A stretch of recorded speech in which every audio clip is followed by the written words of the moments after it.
A week before the wedding, I found out my best friend was sleeping with my fiancée. I trusted her with my heart. I trusted him with my life. A week before the wedding, I caught them both. My name is Evan, 31 years old. Until recently, I thought I had everything figured out.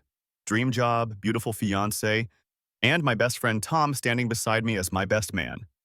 Melissa and I met at a friend's housewarming party. She was smart, quick-witted, and impossibly warm.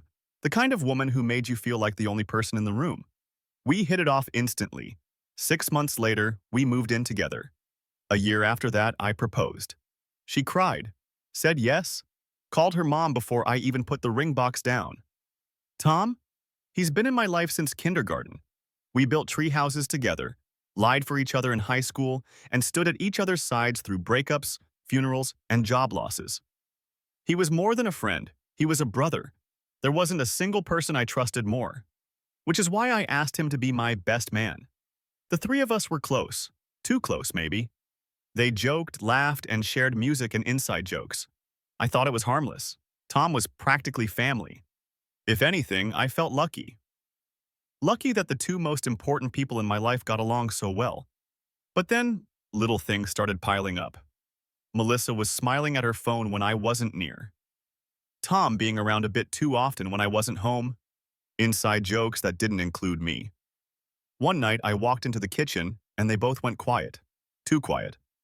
I didn't want to be that guy. Paranoid, insecure, so I pushed it down. Until I couldn't. It was a Thursday night when I caught her whispering to someone in the hallway. I pretended I was asleep. She sounded flirty and teasing. The name she whispered? Tom. My stomach turned. I decided to set a trap. The next day, I told her I'd be flying to Chicago for a last-minute meeting.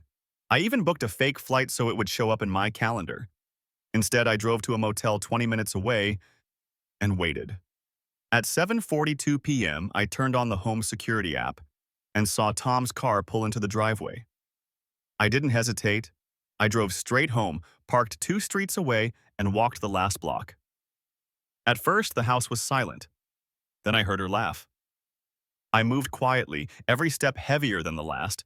I turned the corner toward the living room, and there they were. Tom on the couch, Melissa straddling him. Shirts are halfway off, her face flushed, his hand on her waist. They didn't see me right away. I didn't say anything. I just stood there. When she turned her head and saw me, her smile froze.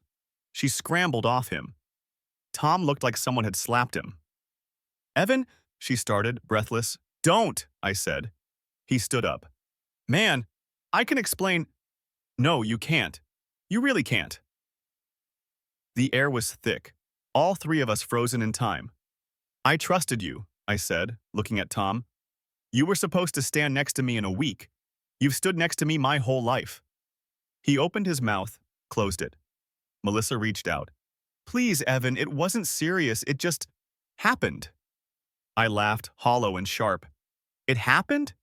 Like you tripped and landed in his arms?" "I didn't mean to hurt you."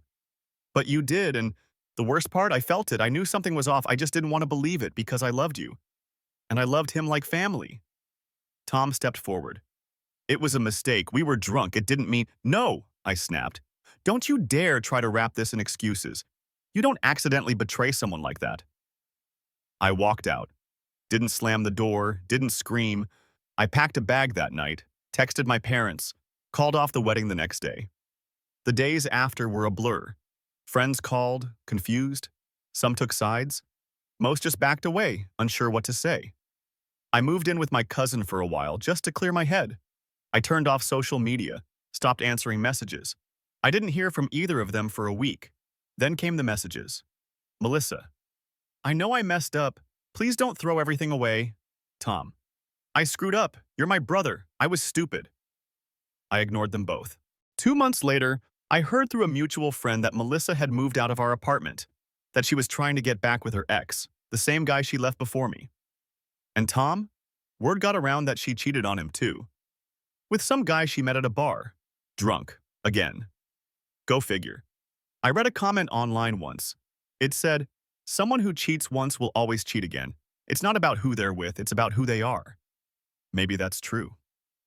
Sometimes late at night, I wonder if I should thank Tom. Not in person. We'll never speak again. But maybe, in a twisted way, he saved me from marrying someone who only looked loyal when the lights were on. It still stings. I still replay that moment in the living room. The look on Tom's face, like a scared little boy caught red-handed. The way Melissa's voice cracked. The sheer silence that followed. It taught me more about people than any book ever could. Betrayal doesn't always come with screaming. Sometimes it comes with silence, with a door left half open, with a voice you'll never hear the same way again. I'm not angry anymore, just done. And finally, free.